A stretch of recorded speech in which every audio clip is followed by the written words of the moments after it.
tonight. I hope this series is of interest to you. It's been obviously something that I've deferred constantly, primarily because other centuries and other periods of Jewish history demand focus, and they demand a certain type of giving over and interpretation, and they blink neon flashing lights at our attention and we look at them. But eventually we come to look at those periods in Jewish history that are a little less well known. Any taxi driver in Tel Aviv can soliloquize beautifully on the 18th century, and I'm sure many in this room could as well, and even the 17th century. And probably, you know, we did a series last year or the year before on the 12th and 13th centuries, from the Rambam to the Zohar. But there's this kind of period in the medieval ages, in the Middle Ages, basically covered from round about 1300 to the end of the 1400s, that is not so well known. And there are a few reasons why it's not so well known, and hopefully we'll look into a bit of that. And I've called this series Hope in Darkness, because ultimately this is a very, very difficult period in Jewish history. This is a period that is just overall yuck, and doesn't have a huge, I know, but we're not going to give 3 talks on yuck. We're going to go into yuck in great detail, hopefully, or some detail, bearing in mind, as I always say, that we are really only in a jet ski going over the surface. There are always much, much deeper areas of investigation, but I'm hoping we can touch upon most of the areas that would draw a person's interest in this period.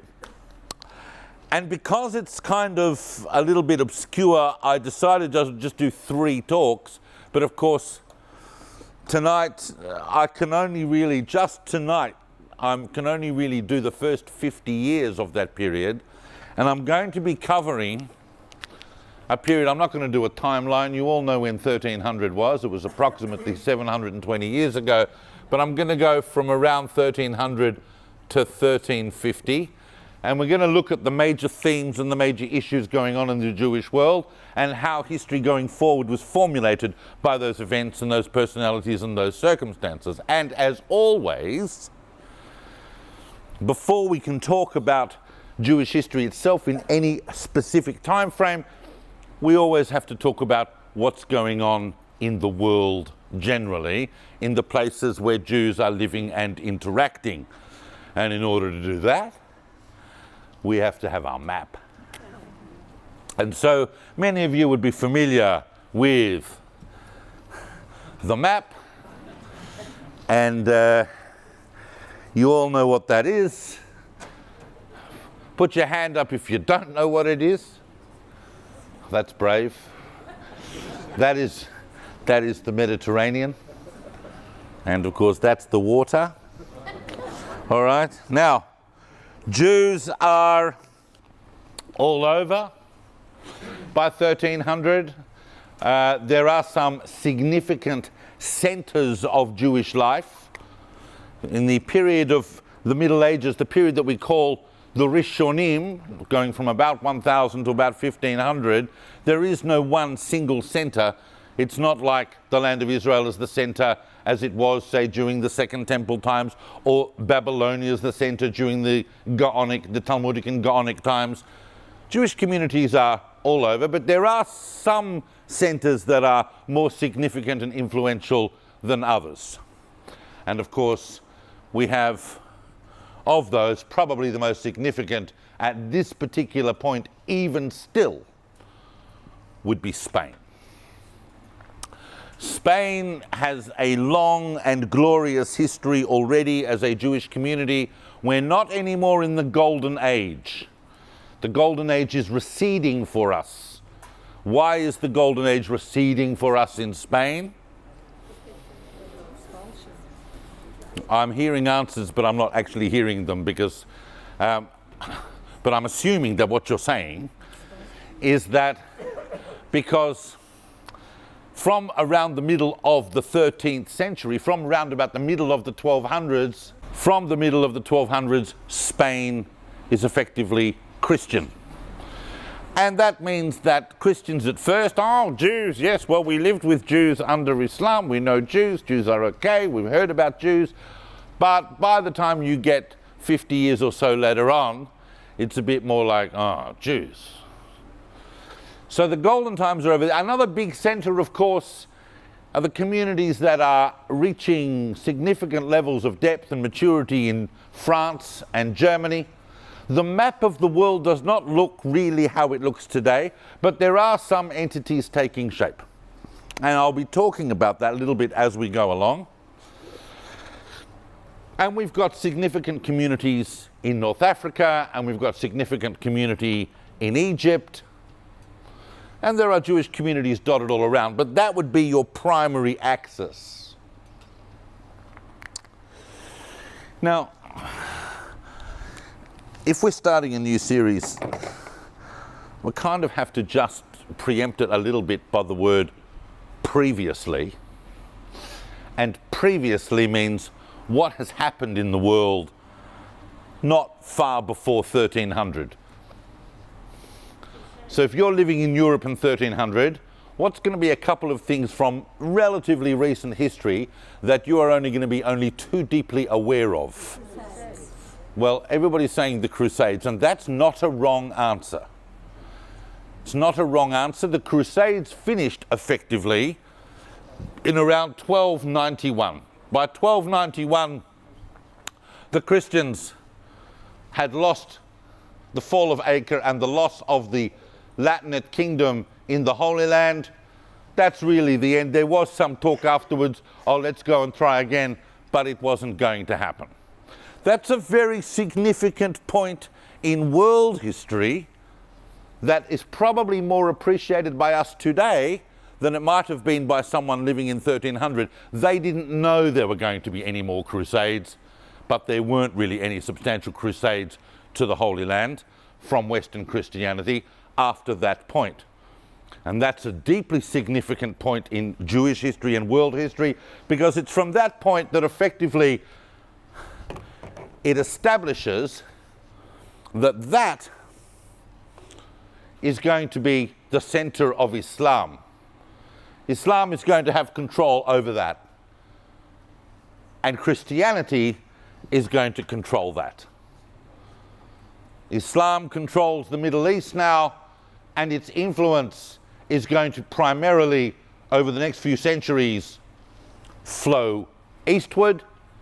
Christianity has control of Europe, and its influence is primarily going to flow westward. That pattern is established by the end of the 13th century. It wasn't a sure thing until then. So that, you're absolutely right. That has just happened. But what else is going to be on people's minds? No, not yet. Well, I'll tell you, and it's astonishing, because us sitting here in Caulfield in 2020, we don't really feel the existential pressure of this. But I can tell you that in 1300, people were still talking about it. And that is that during the 1200s, like a completely random outburst, a nation that no one had ever heard of, called the Mongols, had come and expanded and very nearly conquered the whole of the known world. And I'm here to tell you, the Mongols, for the most part, were not nice. They weren't really nice people. They didn't come and say, look, we'd like to settle, we'd like to take you over, we want to buy you out.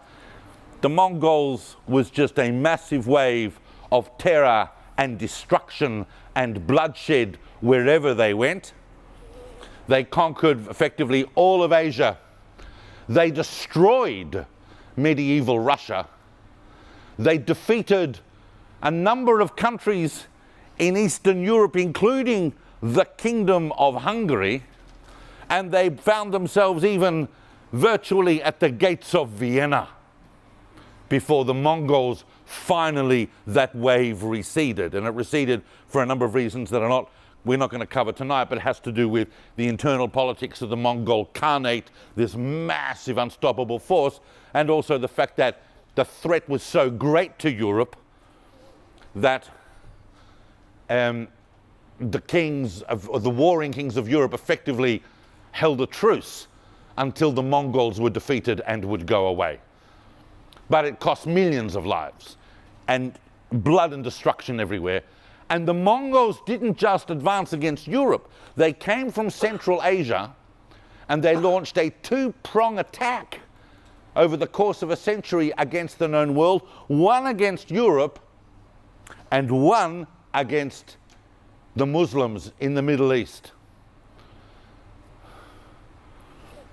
They sacked Baghdad. They destroyed it in 1258. Baghdad was the cultural and, in a sense, spiritual center. Not spiritual, it's obviously Mecca, but in a sense, the crown and the jewel of the Muslim world was sacked by the Mongols, and they were about to advance deep into the Levant. And they were stopped. They effectively destroyed the Ayyubid dynasty, which, as you know, had been set up by Salah al-Din. And they were only stopped because a new dynasty had risen up in Egypt to take over the Muslim world. I'm talking, of course, of... You're all being too modest. You think, oh, on camera, I don't want to show off. The Mamluks. The Mamluks were a slave class that rose to prominence and power. They were the ones who basically saved the world against the Mongol advance in the famous battle. And once again, things are so interconnected. Where was that famous battle where the Mamluks stopped the Mongols? I wouldn't ask a question unless I thought people might know the answer. And I'm being cryptic, but I gave a series on battles, famous battles in Jewish history. I didn't talk about this battle, but I did talk about the place in the Jezreel Valley. And the Battle of Ain Jalut, Goliath's Well, is where the Mamluks stopped the Mongols.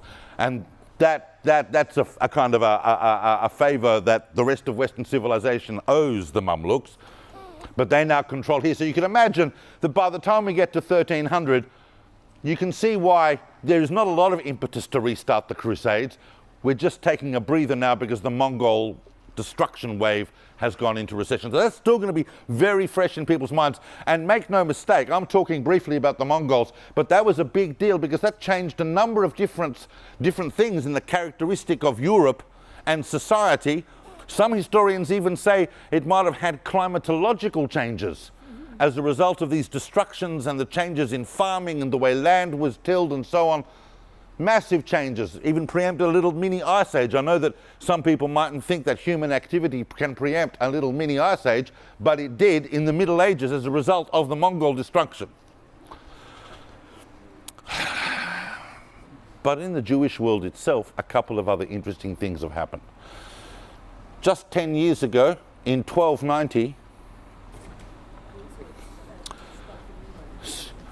Edward I expelled all the Jews from England, and we looked at that in detail in the past. That belonged to the previous century, and we talked about it, but just the brief of it is, I don't know if you heard about it, but all the Jews, massive, nationwide expulsion, goodbye, tomorrow you are gone.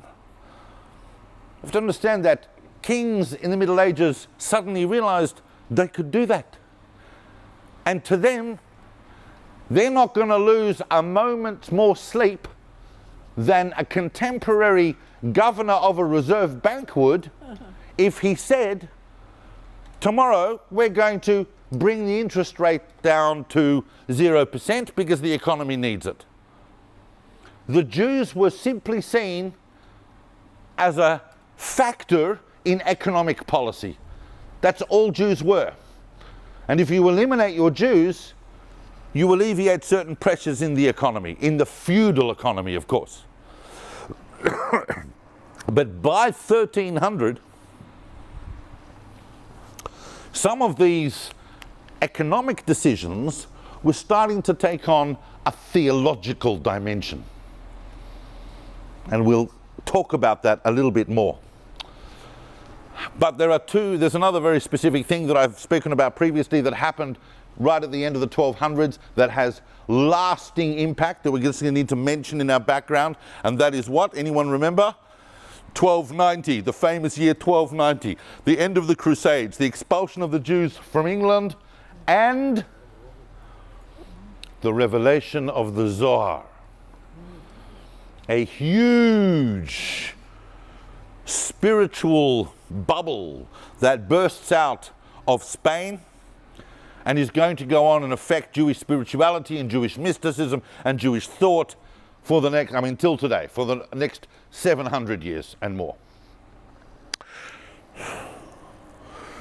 But I want to focus, I'm just going to focus a little bit on this area because, not to mention that as a result of all these things, and as a result of the way that feudal economies were unraveling in relation to politics, and I know I'm saying those words cryptically and I'm not unpacking them, but I'm trying to find a way to summarize it. Look, I've got to tell you, this entire field of history, the early 14th century, is very, very complex. You have to be across a number of things to get a sense of it. And then we embed Jewish history, or we embed that in Jewish history. We've got to understand the relationship between kings and nobles and popes. We've talked about the feudal structure before. I'm sure we all learnt the feudal structure at school. And there is a kind of a parallel power structure going on between the nobility, headed of course by the king or princes in any particular area, but there's a similar parallel hierarchy going on with the Pope and cardinals, archbishops and so on. And in the Middle Ages, everything was about the struggle between those two entities as well as within those two entities, especially between kings and then between kings and popes. In the background of all, and that is why the early 14th century really starts to see the unraveling of the feudal system and the rise of a merchant class. Of a merchant class and of nobles who are beginning to coalesce, merchants and craftsmen coalescing in guilds, to take some of that power to determine autonomously for themselves which way they wanted to go. This is the very beginning of the cracks in the feudal system that is eventually going to lead to it being surpassed by, over the course of the next 400 to 500 years, by bourgeois capitalism. But it starts really unraveling at the beginning of the 1300s. So that's all in the background. And of course, Jews are going to play a very important part in that unraveling. But I want to start really now, we've backgrounded that, and I might think of a couple more things I want to say on that subject of backgrounding, but I just want to get into the basic things that are going on, because that is all against another background, which is this. And it's very important to understand this, otherwise we really can't understand much about Jewish history of the early 14th century, and that is this. This is a time when we see I wouldn't even so much call it a resurgence, but more of a rise and prioritization of the thought of Aristotle. Now, some of you are going to sit there and go, really?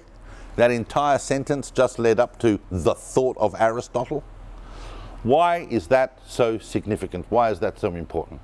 And I've said this before and I'll say it again because it's difficult sometimes for us to really understand this. In the early 1300s, in the late 1200s, the early 1300s, Aristotle was science.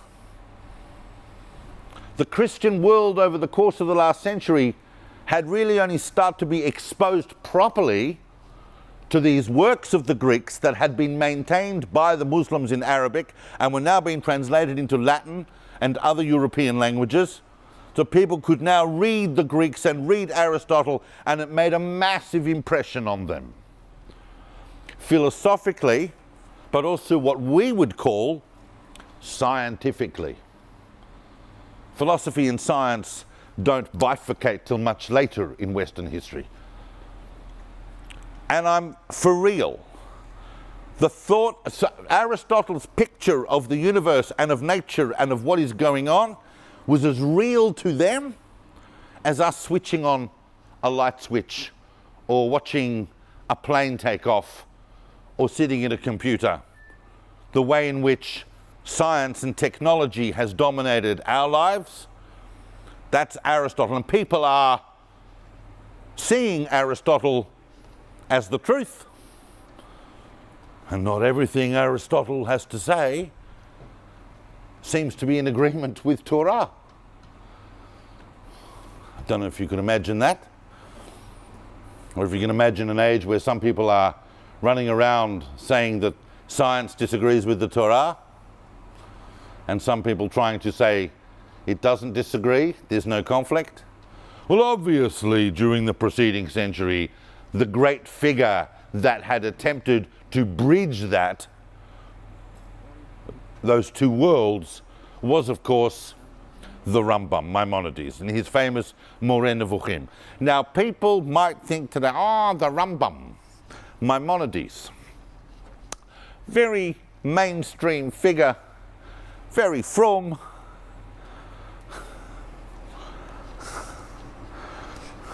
So frum today he'd probably even get a job as the rabbi of this shul or even other shuls. The Rambam. No one's going to argue with the Rambam. Well, there was a lot of controversy about the Rambam. In fact, there are 4 or 5 different waves of controversy which are grouped in several large groups, and Jewish historians pretty much know 1305 or around about 1303 to 1305, the beginning of the century that we're going to open in Spain and France, was a huge debate which is known as the Second Maimonidean controversy, which had its own nature, and it boils down to this. And some of you are going to sit there and you're going to go, oh, right, of course. How silly were they in the Middle Ages? How silly were they in the Middle Ages? We'd never be like that. And I'm here to tell you that this discussion is happening in Melbourne today.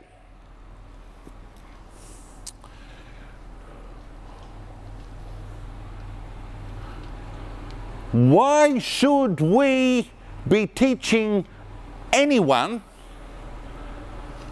secular subjects? If the Torah is a complete education, why would anyone need to know philosophy or need to know science or need to know mathematics, but especially philosophy? And the Rambam trying to interpret the Torah philosophically might be fine for the Rambam. He's very, very frum. But there are people today who are not at the level of Maimonides, who are using these ideas from Greek philosophy to allegorize the whole of Torah out of existence by saying, it's not so literal. What it really means is this, and the mitzvot that we need to do are actually kind of exercises in philosophical contemplation designed to bring us to a certain perfection of perception. And once we have that perfection of perception and we understand that philosophical idea, well then really the mere physical practice is just kind of like a symbol for that. And therefore eventually you get to the point where, well, I've internalized it, so I don't really need to do it anymore.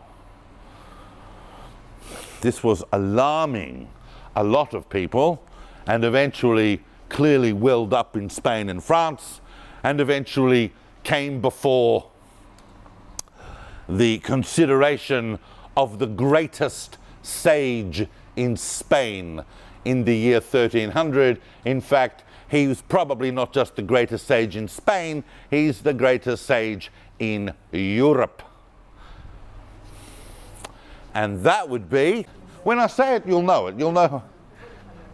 We refer to him as the Rashba, and it is Rabbi Shlomo ben Avraham, I don't remember Rashba, Ibn Aderet. Don't worry about my writing, it's going to be on the notes, okay? I do provide some notes. They won't necessarily be as good as notes as you could take, but they'll cover most of the items we're going to talk about, I hope. If it's not a reflection of what I end up talking about, then I'll tell you. The Rashba, student of the two greatest sages of the preceding generation. There were two great sages in Spain in the second half of the 1200s. One was the Rambam Maimonides, the other was Rabbeinu Yonah of Gerona. And the Rashba was the student of both of them. In Montpellier, which is in southern France, books were being written,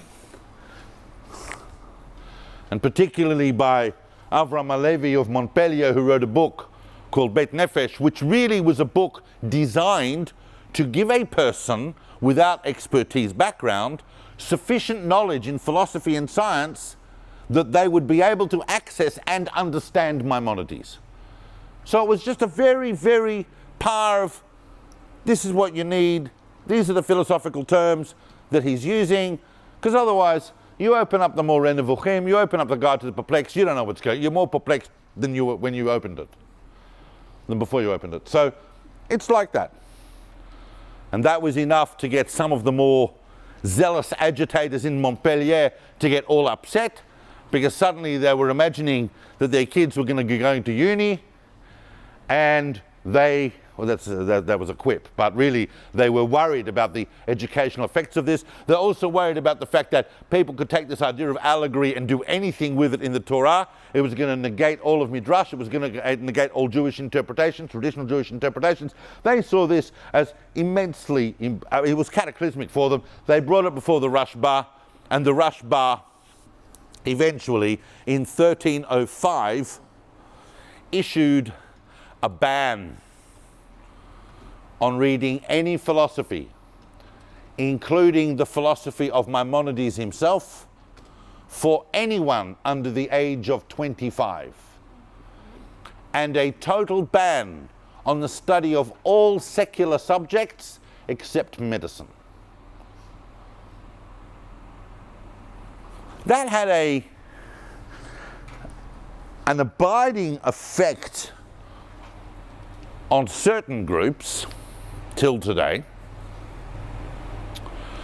but fortunately the ban was ignored by many, as we will see, because some of the most incredible contributors to secular knowledge came out of Jewish Spain even in the 1300s. But it's important to be aware that that's going on in the background. The Rashba's two famous students, we're not going to talk about at length now, but to give you an idea who the Rashba was, his two students, the Ritva, the greatest sage in Europe of the next generation, the greatest Talmudist, and Rabbeinu Bechaya, who some of you may have known from his famous commentary on the Torah. Rabbeinu Bechaya was more mystical. The Rashba also had problems with the spread of Kabbalah. He wasn't an enemy of Kabbalah, of Jewish mysticism, but he didn't like Uga Buga. Now, one of the problems we have with Uga Buga is this. Don't ask me what Uga Buga is, you all know what it means. And one of the problems with Uga Buga isn't just in philosophy, isn't just in Kabbalah, it's also in the philosophy of the time. Because astrology was not necessarily seen as a distinct discipline from astronomy. In other words, it's one thing, astronomy observes heavenly bodies, and astrology interprets what that means in terms of the influence of those energies in the world. And there was a lot of what was considered science that we today would call astrology. And so these distinctions were only just very, very fluid in the early 1300s, and people were applying astral magic and supreme rationalizations of astronomy to all sorts of issues. So we need to be aware that it wasn't just an insular movement on behalf of the Rashba. There were certain considerations that might not be made today, but once again, we'll come back to it. And the Rashba was concerned with Kabbalah, but really, if we just zoom back the lens fractionally, we're going to be worried about something else much more pressing. And that is, well, there are some various changes going on in European society, as I mentioned at the beginning. And as I said, some of these anti-Semitic issues that until now had been primarily economic were starting to take on a theological edge. In 1300, a pope called Boniface VIII made a papal decree that was to have damaging and lasting consequences right up until the 20th century. And that decree was that a Jewish child, if any Jewish child at any point, whether by force or otherwise, has been baptized, that child is forever Christian and cannot go back to the Jewish community, under pain of excommunication equals death as a heretic. That scenario kept getting played out for centuries, but it started with Boniface's decree as these sorts of questions were bubbling up to him. As the toleration of Jews, and Jews till now in the Middle Ages had been tolerated, probably more than anyone else. We were hated, we were lower than Jukim in the social scale, but we were tolerated.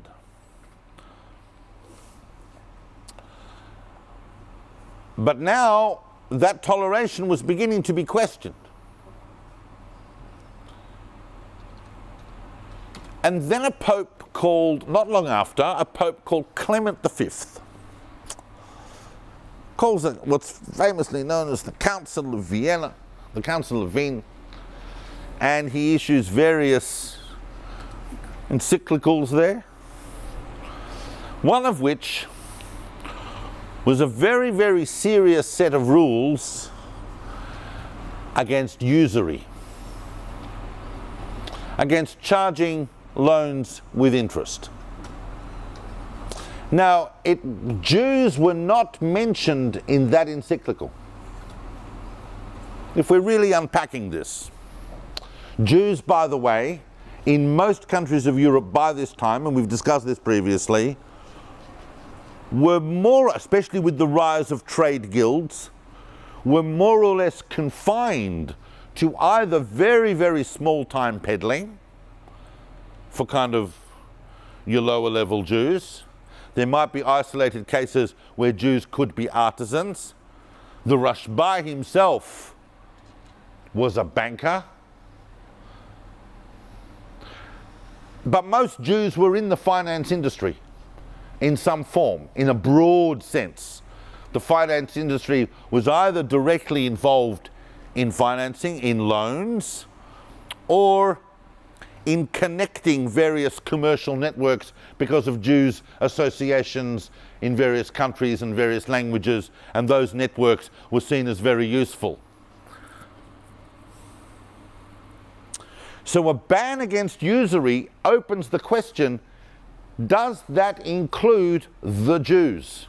And throughout the 1300s, the answer was either yes or no, depending on what your economy needed. If your economy needed Jews, then the answer would be no. Clement V's ban on usury does not include Jews. If your economy wanted to relieve itself of its Jews, then the penalty for usury was expulsion, and therefore expulsion became simply a fulfillment of what the Pope wants. Everybody follow? It wasn't like the earlier expulsions where it was extremely on the surface. I want the Jews' money, I'm going to get rid of them and take it. It was couched in these theological justifications. But the church was also applying theological pressure in other ways, and particularly because at the end of the day, however things got bad for a Jew, there was an instant doorway through which they could walk where everything was going to be okay. Their kids would be at good schools, they'd live in a nice apartment, a villa, they'd drive a BMW, yep, and they'd go from Pinchas to Pablo, or Paulus. It was relentless, the efforts of Christianity to convert the Jews.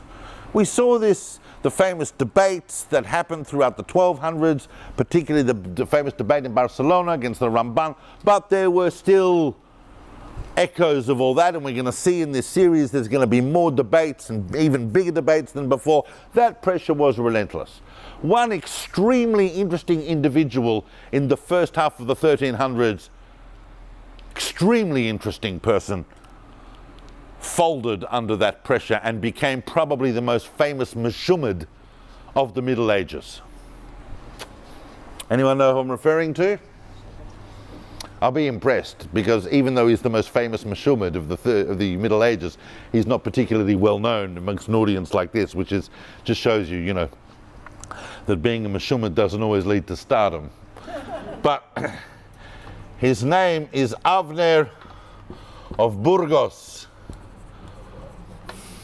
And what's fascinating about Avner of Burgos is that, anyone remember at the end of the course that we gave, I don't know when it was, a year or so ago, whatever it was, from the Rambam to the Zohar, and at the end of the 1200s, I talked about a messianic movement that had arisen in Spain, centered around the town of Avila, where a particular prophet, Rabbi Nissim of Avila, had suddenly appeared and was doing miracles and making messianic claims. The Rashba also had to deal with that. The Rashba had to deal with all of these issues. But at Avila, and I'll remind you, it's a pretty interesting, weird episode, that there was a tremendous messianic expectation, and this entire community of Avila, dressed in white, and came to the synagogue on an appointed day to await their Messiah. And not only did the Messiah not show, apparently, but also everyone was freaked out because little crosses start appearing on their garments. Now, Avner of Burgos wasn't there, but he was a doctor, and he writes extensively about his treatment of patients who had been traumatized by the events of Avila. So it's very interesting Middle Ages psychiatric or mental health treatment for people that had been traumatized by that.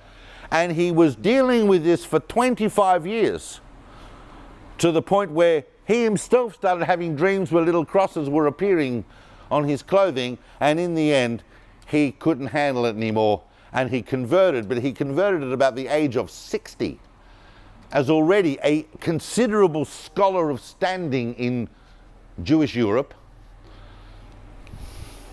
He went about then. The funny thing in the Middle Ages and even beyond is that when people convert from Judaism to Christianity, and you know, they have their reasons, but for some reason they all seem to take on this kind of viciousness about their former co-religionists. They want to set up debates. Some of them have even been responsible for setting up pogroms. They really, really hate the Jews. There is a self-hatred that I'm not saying from some kind of AJN polemic kind of thing. I mean, there really is a self-hatred that comes out in Christians or Jews that convert to Christianity. Perhaps not all, and I hope I don't offend anyone here tonight when I say that, but historically we've seen it.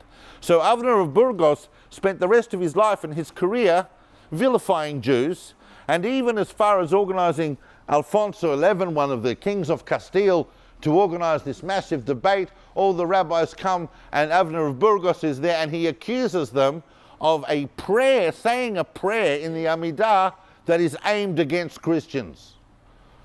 And the interesting thing about that is that everyone's shocked, including the rabbis themselves, because they don't know about that prayer.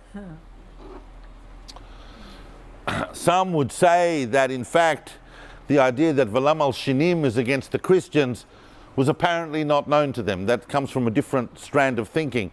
Some say it wasn't that, some say it was the Aleinu when they spread it. Whatever.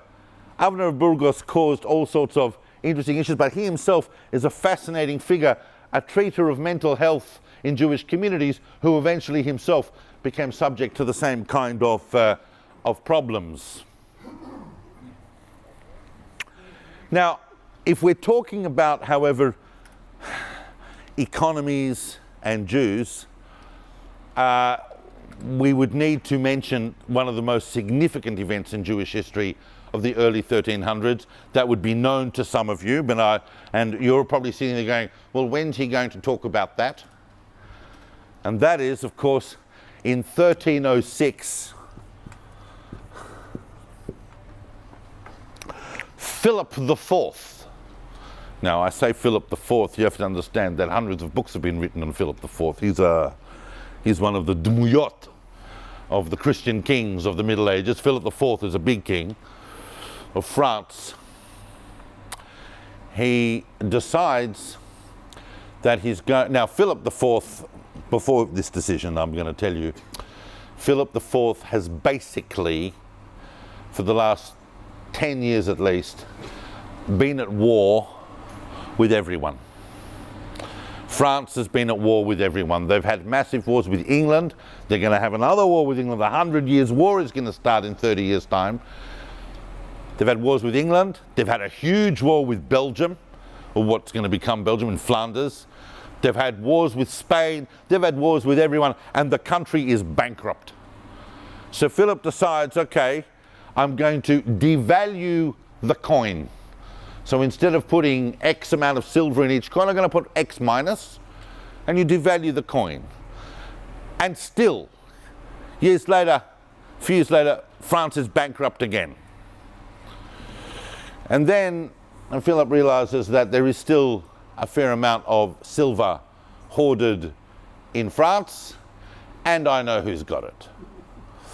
And on the 22nd of July, 1306, which was the 10th of Av, so the day after Tisha B'Av,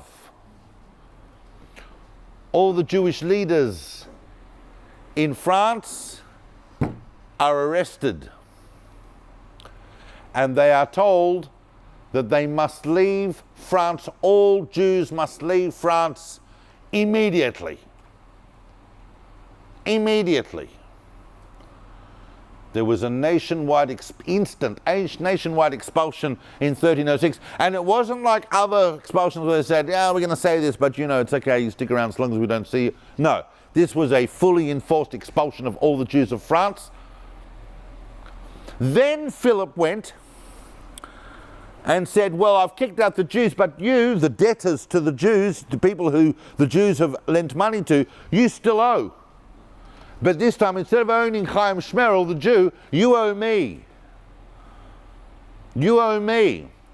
And you owe me at the value of the original silver coin, which I'm now reintroducing. So whatever the amount was, it has to be the same amount of silver as if those coins were original value silver, before I devalued it.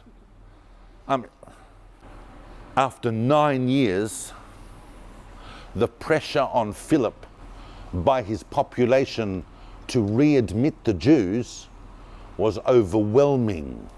In fact, by which time, I think Philip had gone from this world, and it was his son Louis X. But the pressure on the crown to readmit the Jews was overwhelming, because the collectors that were acting on behalf of the king were cruel and malicious and corrupt people, and the entire population said, we want the Jews back. It's unique.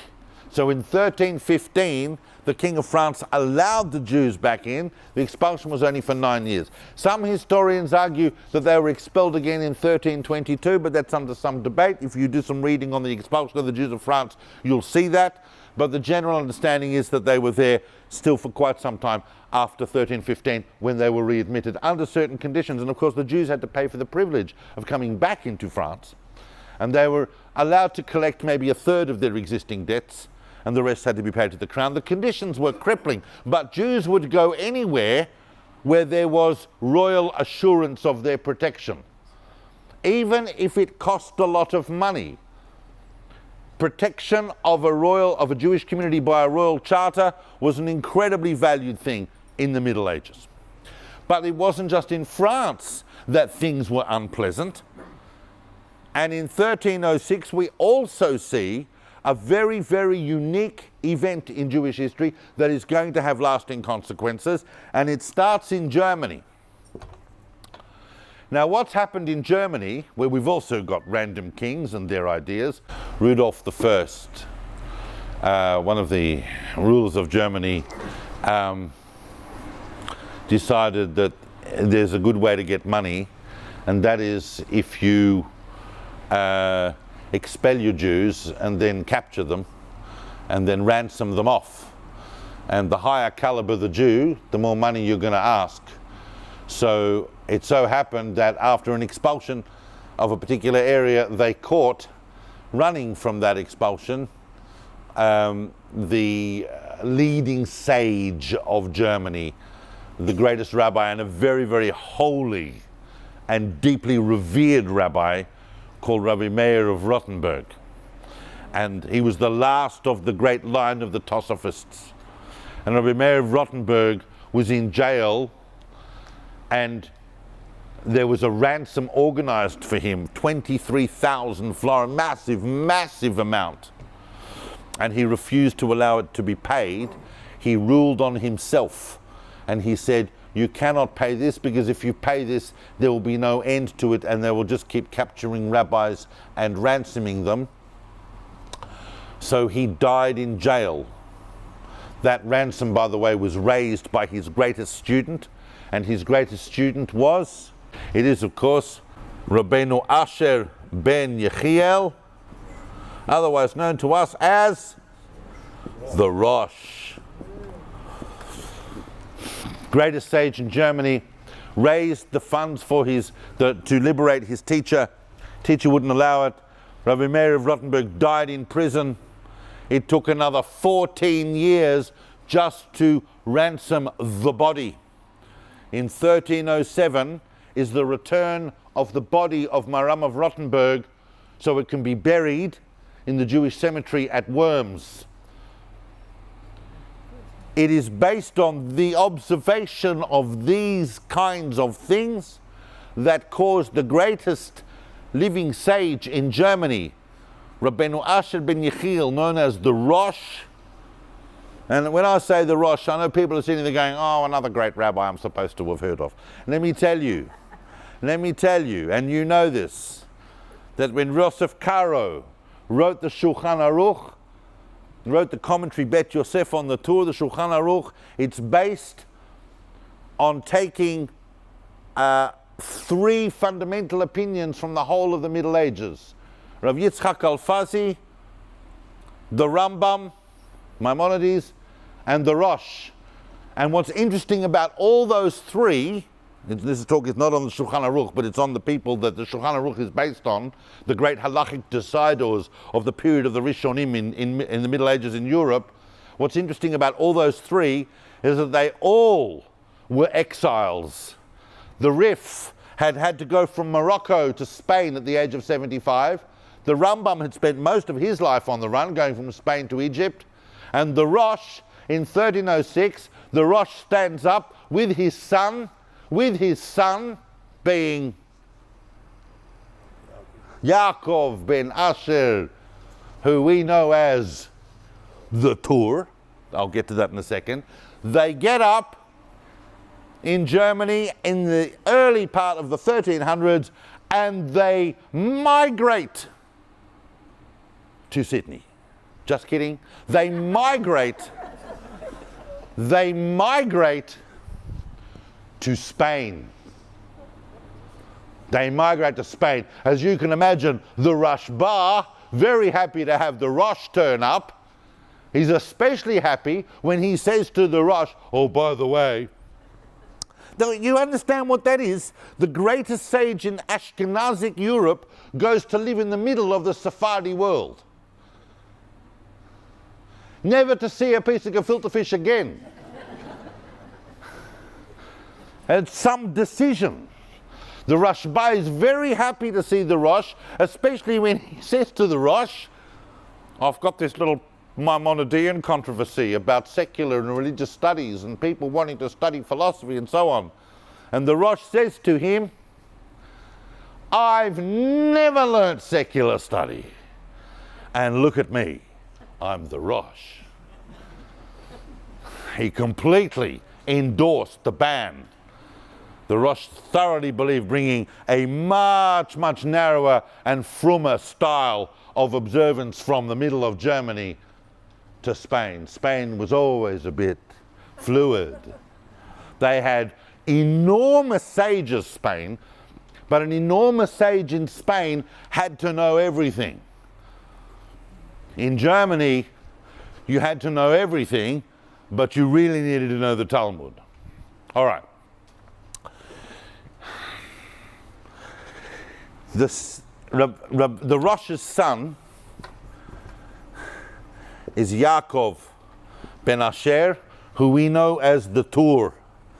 Now, he writes a major halachic code based primarily on the halachic decisions of his father, but including elements from other great sages of the Middle Ages. What is unique about his code, divided into 4 parts, is that it is not simply ordered according to the order as things appear in the Talmud, like the Rif and the Rosh, nor is it completely topically based, like Maimonides' Mishnah Torah. It is based according to how a Jewish person lives their life.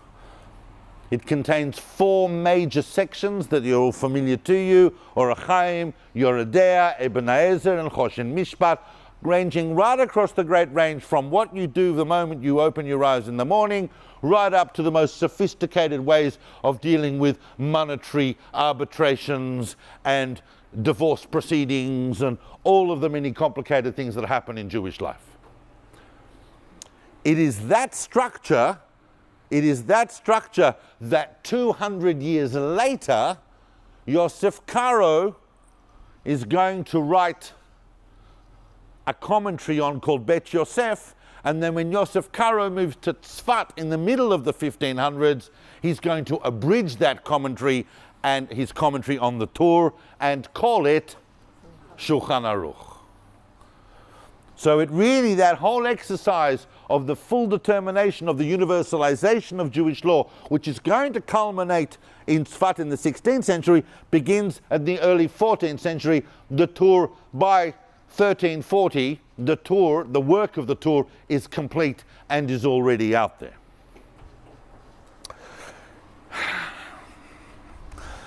But it would be remiss of me if we did not just broaden this a little bit, because it's extremely interesting. As you know, by the time we get to the 1400s and the early 1500s, we're deep in a period that we now refer to in global intellectual terms as the Renaissance. Yep. And there are a couple of different views about when exactly the Renaissance happens. There's the short view, which means that it's a much tighter framework, but there's the long Renaissance view, which argues, in fact, that the elements of the Renaissance can already be seen in the early 14th century, in the early 1300s. And who's the figure they always point to? Petrarch. Sorry? Petrarch. Petrarch's an excellent example, but there's probably an even more famous... Dante. Absolutely. 10 house points to the lady. Dante Alighieri, whose incredible work, The Divine Comedy, is seen as one of the great literary doorways into the Renaissance, and it's really only in the early 1300s. Now, Jewish life and Jewish intellectual and artistic life is not quite in sync with the Renaissance, but it is undergoing a Renaissance of its own. That is the period where some of our most famous artistic artifacts of the Middle Ages come from. There is a resurgence and a reinterest in art. And where do we see this perhaps most of all? In documents like the Golden Haggadah. The Golden Haggadah is from Barcelona in 1310, is pretty much when it's dated to. It's Gothic style. It's not breaking any ground in the Renaissance breaking ground in art and visual art really comes later with the invention of perspective and so on. It still looks like a Gothic manuscript, but it is evident. Look, it's only during the last century, by the way, that the Haggadah itself has become separated, in a sense, from the Siddur to become its own textual artifact. It's kind of interesting. People think the Haggadah was, the rabbis in Bnei Brak that you read about in the Seder didn't turn up with their, their art scroll haggadot over there. It was a different... But the Haggadah is a textual artifact, as an artistic artifact, emerges really from the period that we're talking about. The Golden Haggadah, the famous Sarajevo Haggadah, is also from that period, a few years later than the Golden Haggadah, but it's also a product of Spain and its refocus on art. But the really interesting ones that are perhaps a part of the Jewish world that are triggering what's going to become the full-blown Renaissance are actually in Italy, where two cousins, Emmanuel of Rome, called Emmanuel Romano, was a poet, and the first to introduce the whole structure of the sonnet into Hebrew literature, and wrote a book called Tofet Ve'eden, which is, of course, a journey into the celestial realms, into hell and into heaven, exactly the topic of Dante's Divine Comedy.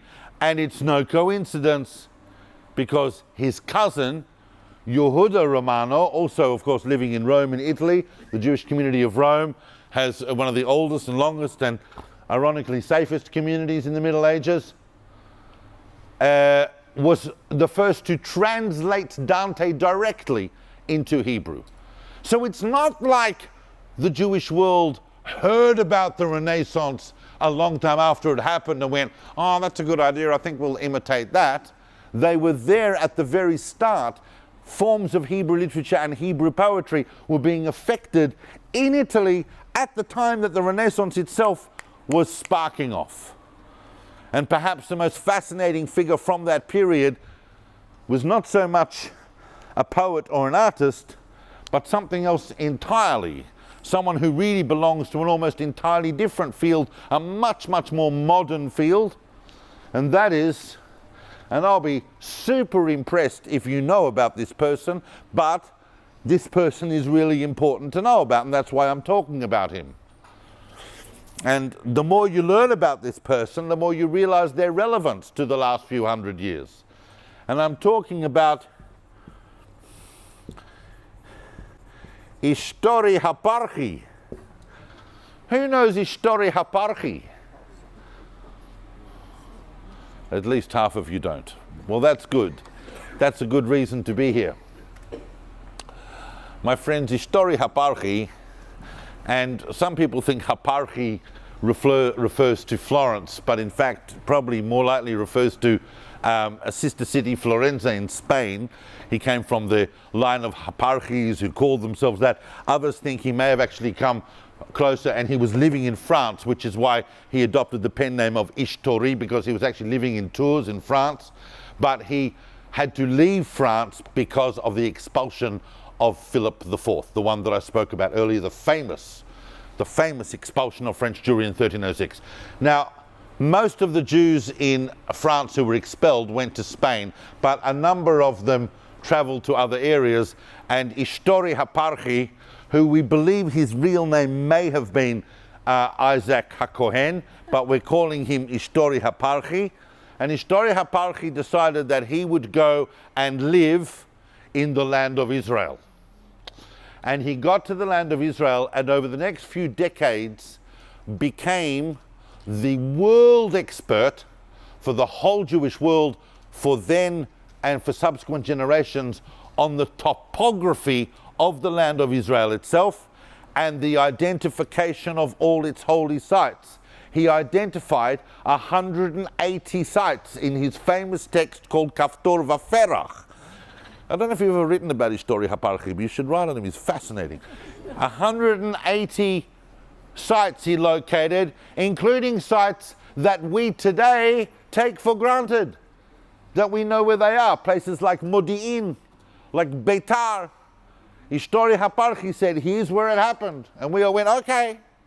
And he spent decades going back and forth across the land of Israel. He wasn't a big fan of Jerusalem, he didn't like it so much, he didn't like the people that lived there, nothing new with that. So he lived in Bet Shan, and he spent most of his time walking around, observing the contours of the land, the plants, the conditions, things he heard from local Arab populations and their oral histories. He wrote the cartography and topography of the land of Israel as it basically became known. Ishtori Happarchi, incredibly important individual, apart of course from his love of the land of Israel, and I wouldn't necessarily say that he was a proto-Zionist, but obviously Zionism as a yearning is not really going to kick off for even in its most rarefied form, a couple of hundred years, but he is there. And then I want to talk for a few minutes about an individual far and away the smartest person in the 14th century. I mean, among Jews, there's probably a few smart goyim as well, but in terms of smart, this guy was very, very bright. So bright, it's almost like he's living in another era. It's almost like he's living literally, he could have fit in the 17th century, but he's living in the 14th. But he's about 300 years ahead of his time. Astonishing figure from France called Rabbi Levi ben Gershon, who we know as Gershalides, or we know as the Ralbag. I know these names, but you see, that's the people, when you're at those dinner parties and they're talking about 1300s, you can't go, oh, Rabbi Levi ben Gershon, you have to say the Ralbag. And the people go, the Ralbag? Rabbi Levi ben Gershon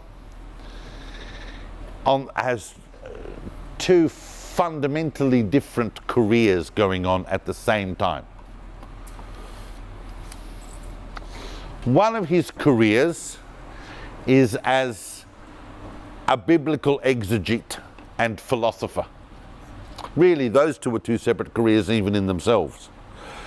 He writes interpretations, he writes a commentary on the entire Bible. Well, okay, you write a commentary on the entire Bible. Others have done that before. It's a very meritorious thing. If your kid comes home from school and says, I've written a commentary on the entire Bible, you say, very nice, and you say, it's nachas for the family. But, and it is very nice, and it's a very impressive commentary. And he delves into, philology, and he delves into philosophy. But it's really seen kind of as part of his wider philosophical project.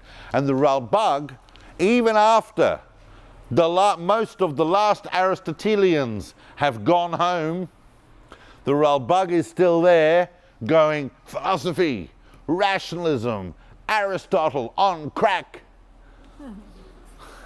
interprets all of the miracles of the Bible rationally. Everything was rational. This was alarming. He was, of course, an extremely religious and learned rabbi. You couldn't really touch the Rambam because there was no one bigger than the Rambam to tell him off. But there were certain of his philosophical ideas that were repulsive to many of the great sages of his and subsequent generations. He came under some extremely harsh criticisms. One of his most radical philosophical propositions that we have discussed in this very room when we talked about the series on philosophy, and the Rambam is a very big component of that, was his basic solving of the free will problem. You know the free will problem right throughout the Middle Ages, the philosophical problem of free will.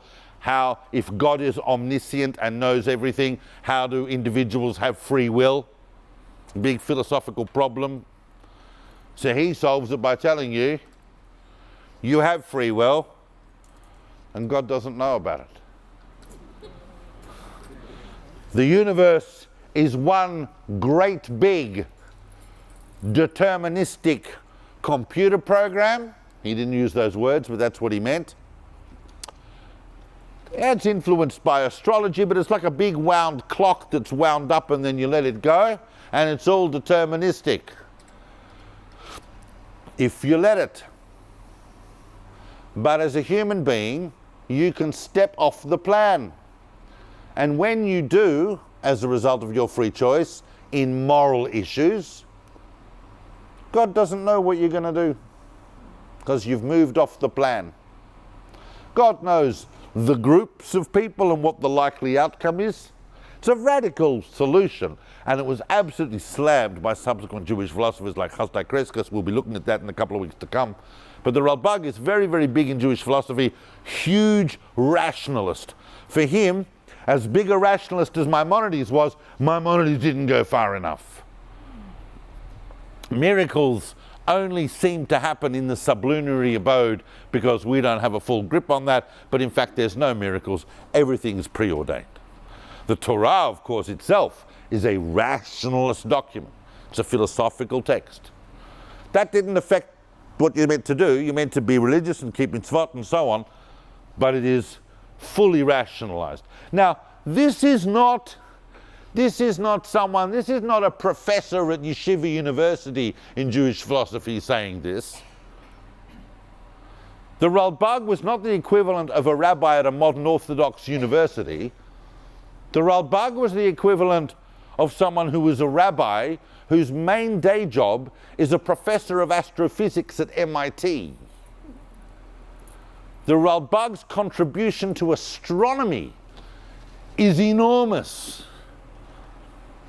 He devised, or at least he was the first to describe, this thing called a Jacob's staff, which may in fact have been named after his colleague who passed away earlier, Yaakov ben Mechir of Montpellier, who also around the time of the Maimonidean controversy defended Maimonides, big astronomer. But the Rambam's the first to write about this concept called the Jacob's staff, which is a rod with a certain moving apparatus on it by which it's possible to gauge distance and angle until the full development of the sextant in the next couple of centuries, which was used for navigation. Jacob's staff was the main tool by which astronomers and mathematicians worked out relative distances between things.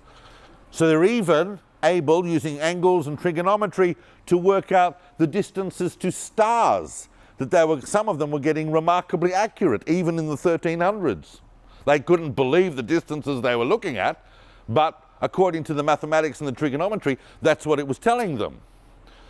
And the Rambam was the first person to develop trigonometric tables to 5 decimal places. And perhaps his biggest contribution, and probably the most significant contribution to astronomy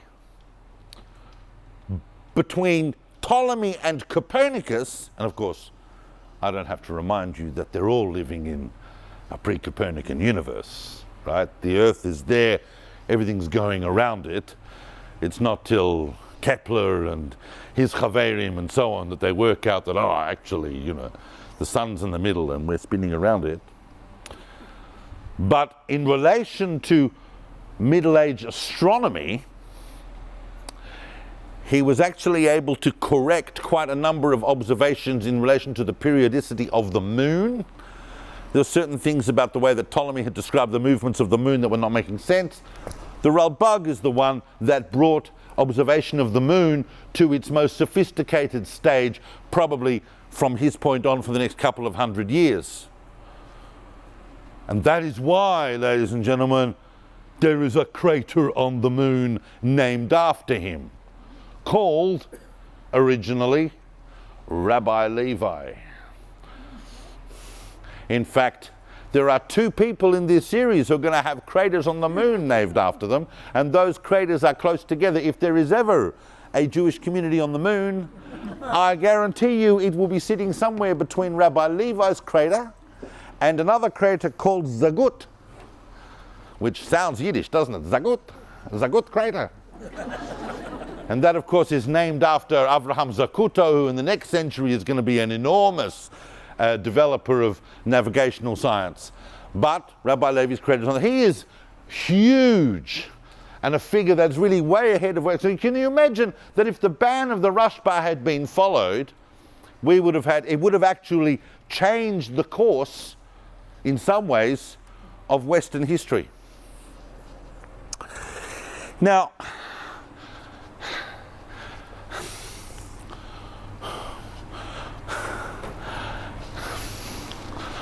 I know some of you are thinking, well, David, that's all good. That's pretty upbeat. You started by telling us it was going to get depressing. And the hope in the darkness. And yeah, I haven't really focused, apart from a couple of expulsions, I haven't really focused on the dark stuff just yet. I want to hold on to a little bit of the hope.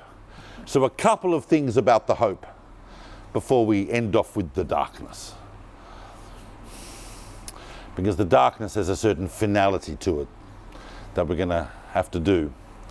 But during the 1330s, something very interesting happens that we need to make mention of, because it's going to come back later in Jewish history, and that is in a place which hasn't really earned too much attention in Jewish history till this moment. It's a place called Poland.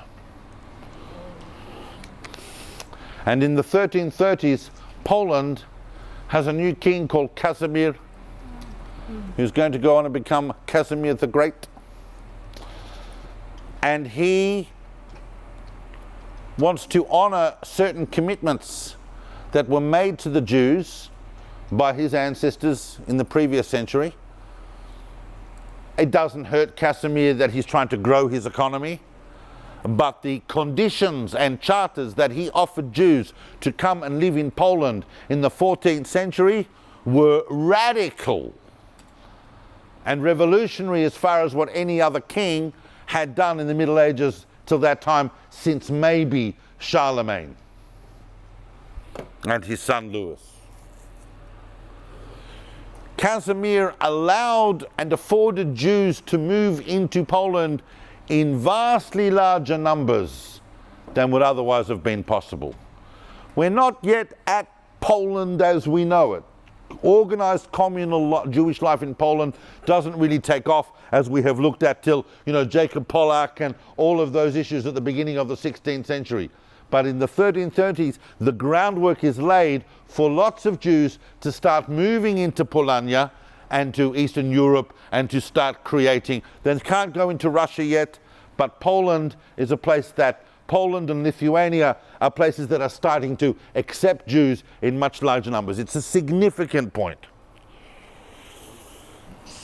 And not all the kings of Europe were that horrible. They were all horrible, but some were a little less horrible. Famous story, for example, this is all within the period 1300 to 1350. That's all I'm talking about tonight. But one of the kings of Aragon, Spain, I didn't mention this, but I'm sure you're aware that Spain was pretty much comprised of 2 major states, Castile and Aragon, those two kingdoms were only united. They will be united in this series, but they won't be united until the end of the 1400s through the marriage of Ferdinand and Isabella. There's still two separate kingdoms. So Pedro IV of Aragon has a Jewish physician called Isaac. We're not even sure of his full name, but the story is attested to in various sources. And he had a very unique relationship with this physician. They would often talk about concepts of theology and religion. The Christian kings of Europe were fascinated by religion and fascinated by Jews because everyone else around them was pretty much vanilla garden variety Roman Catholic Christian, and here's a Christ-killing, Christ-denying Jew right in front of them. What wouldn't be interesting? So he has a discussion with Isaac, and he wants to know why Isaac will not drink a bottle of wine that has been touched by a Christian. It's a halakha in relation to idol worshippers touching wine, and he believes that it's because the Jews regard Christians as unclean, as tameh, as unclean. And Isaac kept arguing that that was not the reason, that that was not the case, that there is nothing intrinsically unclean about a non-Jew. It has to do with the non-Jew's intent and belief, and that was the Jewish law, but it was not to do with uncleanliness. And the king kept insisting, well, if it's not to do with uncleanliness, what's it to do with? It's got to be to do with uncleanliness. And to prove to the king that it was nothing to do with uncleanliness, he ordered a servant to come with a bowl of water and wash the king's feet. And when he had washed the king's feet, Isaac the physician picked up the bucket and drank it. To prove to the king, famous story, he drinks the king's bath water to show him that it's not to do with impurity, that there is no inherent impurity about non-Jews. It is all about the theology going on in their minds. Fascinating little vignette from this particular period of Jewish history. Most of the kings that had Jewish employees in their court, at one way or another, eventually got rid of them, or it was always a very tenuous position. We will see this again next week with other kings of Spain, because Spain's about to go into its own civil war situation in Castile. But I've left this until the end, and we're going to finish on what I'm about to talk about now. And this is one of the darkest phases, not only of Jewish history, but of world history. This was something that, well, bizarrely, right now, when I talk about issues and themes in history that have recurrent echoes in our own time, so bizarrely right now we are watching the unfolding of a virus with potentially plague proportions. You need to know that in 1346, 1347, a plague hit Europe that was to last for the next 7 years, in the course of which, well, it didn't just hit Europe, it hit the known world, in the course of which it's very difficult for us to estimate exactly how many people died in the Black Death as a result of the plague, but even the most low numbers talk about 75 million people. And the population of Europe was only just over 100 million. 75 million globally, and in Europe somewhere between a quarter and a half of the population. In some areas we have verified that it wiped out over 60% of the population. It was devastating. It wasn't just one type of plague, by the way. There was bubonic and there were other plagues, and it used to be thought that the Black Death, that the plague came from China. And that it came from China because China was allowing a lot of things to cross the interspecies barrier. This is the 1300s, ladies and gentlemen. We now know, epidemiologists, historians of epidemiology now know that it came from Central Asia, and when it came to here, it stopped here because the Mongol destructions had basically caused there to be a very, very uninhabited line going along here. So it stopped and the plague went that way, and then eventually came into Europe through Italy, through Brindisi, through the boats coming from the Middle East, and then swept through Europe. And you can follow it as it's finishing while it's going to another, and eventually ended up here in Eastern Europe. Even though it had come this way to start with, it didn't go into Eastern, it went down that way. So the plague followed historical and political lines that we can see, but it was devastating. And it's called the Black Death, of course, not simply because it's a dark time in history, but because people turned black. And they died slow, agonizing, and lonely deaths. It would take a couple of weeks to incubate, and once you knew it, you had it, a couple of weeks before you're dead. And it didn't distinguish between highborn and lowborn. There were princes and princesses who died in the plague as much as there were farmers and peasants and merchants. Now, it didn't take long for people in Europe, especially populations that owed money to Jews, to say, oh, I wonder where that came from. And rumors started circulating in Europe that the Jews had been poisoning wells.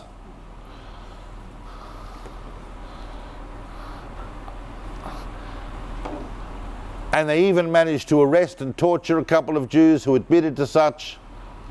Who knows why, but the point is the Jews were not poisoning the wells, and Jewish communities died in highly significant numbers. As it happened, statistically, from what we understand, Jews were dying in very high numbers in the plague, but statistically not quite as high as the non-Jewish populations. That then confirmed people's conspiracy theories. One of the reasons it's thought that Jews may not have been dying in such high numbers, although Jews were dying, was to do with some fundamental sanitary practices, such as washing hands before food, and also burying the dead outside of human places of habitation, mikvahs, things like this. Separation, the natural separations in life made some statistical dent that added the fuel to the hate. But it was linked with theological circumstances. It was linked with a lot of built-in xenophobia. It was built in with economic circumstances. But dozens of communities across Europe throughout that time were annihilated by mob violence. And this is despite the fact that the Pope, Clement VI, made a public decree right throughout Europe, a papal bull, that the Jews are not to blame for the plague. Do not take out your violence and anger on the Jews. The Jews are not perfect, but they did not cause the plague.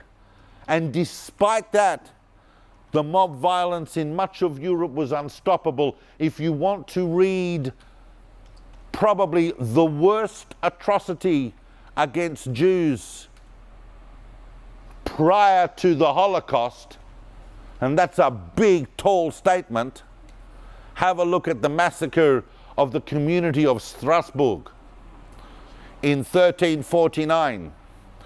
The community of Strasbourg was a fascinating city because it didn't belong to Germany or France. It was an imperial free city.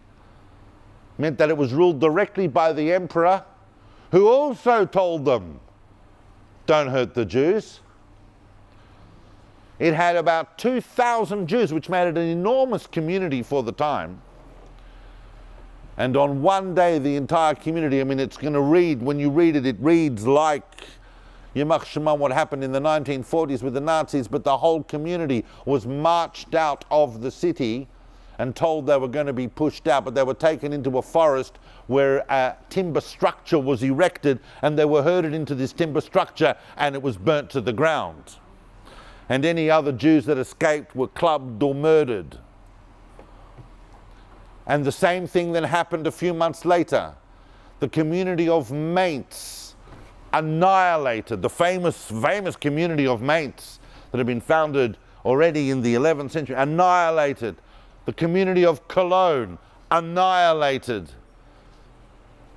What we see, interestingly enough, is a pattern that every 300 years there's a program of annihilation of Jews in Germany. We do see that right over the last 1,000 years, but nevertheless, the Black Death saw some horrendous killings. And it is on that note that I'm ending.